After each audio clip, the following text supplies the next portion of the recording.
G'day guys, my name's Nick and this is Nicktrition. In today's video we're going to go through the micronutrient deficiencies of a vegan or plant-based diet. Don't worry though, it's not all doom and gloom. I'm going to go through the micronutrient, where you would normally get it in an omnivorous diet, and what you can do to avoid becoming deficient in it following a plant-based diet. This is just one of many videos in a series on the plant-based diet, so if you want to see more unbiased plant-based information, please click the subscribe button below. Right, let's do this. The vegan diet is usually much lower in vitamin B12, calcium, iodine, iron, and zinc than an omnivorous diet. Not to worry though, I'm going to let you know exactly how to overcome this, and if you stick around to the end, I'll let you know one additional deficiency that not many people talk about, but can be pretty serious, especially if you're an athlete. First up, we've got everyone's favourite to pick on in the vegan diet, it's vitamin B12. The thing is, one of the only reasons the omnivorous diet isn't also deficient in vitamin B12 is because they fortify their food, usually by injecting the cow or whatever they're eating. You see, vitamin B12 or cobalamin is traditionally found in soil, and in the old days it was pretty simple. The humans eat the animals eat the grass has dirt on it. These days, due to over-farming, most of the time the dirt doesn't contain anywhere near the amount of B12 it needs to, and therefore neither does the animal, and then neither do the people. So to get around this, farmers fortify their animals with B12, usually in the form of an injection, in the same way that a vegan can just go get a B12 injection. If you can't get a B12 injection, they also have little pink drinks and tablets and all sorts of things.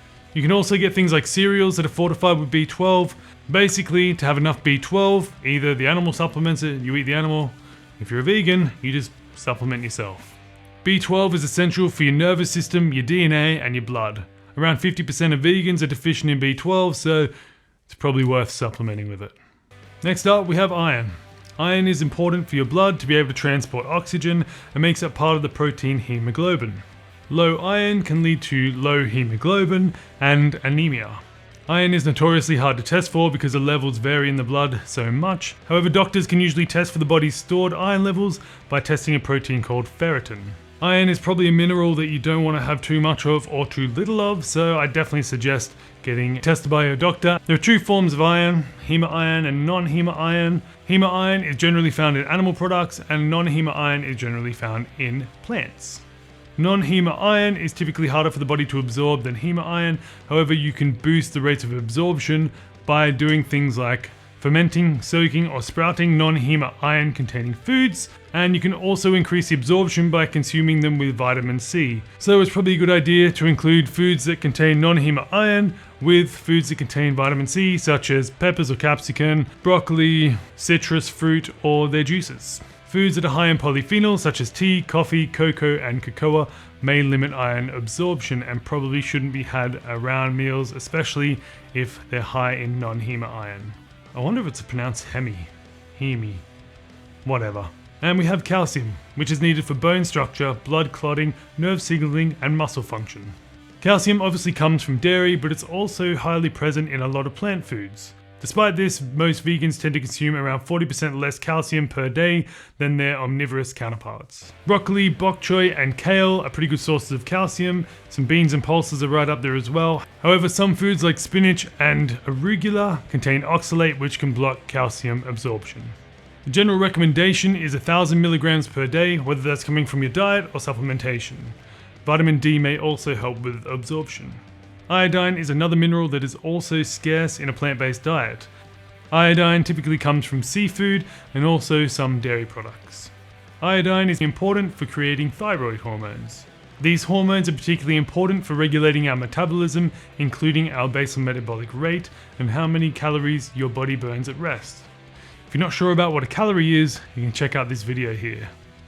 Some types of seaweed may have high levels of iodine, however you can also find it in potatoes and cranberries. The simplest way though is probably just to have iodized salt. And lastly, we have zinc, which is particularly important for things like cell growth, cell repair, DNA, protein metabolism, and testosterone production. Just like iron, zinc found in plant foods is generally absorbed less efficiently than its animal-based alternatives. That took me so many takes. Some good plant-based sources include hemp seeds, pumpkin seeds, nuts, seeds, and some grains. Like with iron, you may find some benefit from soaking, sprouting, or fermenting. Zinc supplements can limit the absorption of other vitamins and minerals, so you probably shouldn't supplement your zinc at the same time as you take your multivitamin, for example. For anybody following a plant-based diet, I recommend regular blood tests from your doctor to identify any deficiencies. I would also always recommend that if you identify a deficiency to try and address it with your diet before supplementation. But of course, for some people, supplementation is going to be the right choice, so consult with your doctor and always follow the recommended guidelines on the packaging.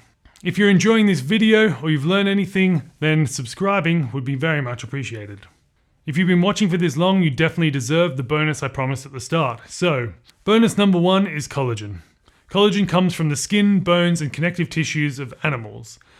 And unfortunately, to this date, there is no vegan alternative. There are a few companies out there that claim they have a vegan collagen supplement, but none of them have been shown to work in any trials, and I've seen no anecdotal evidence it wasn't from somebody at the company or sponsored by the company.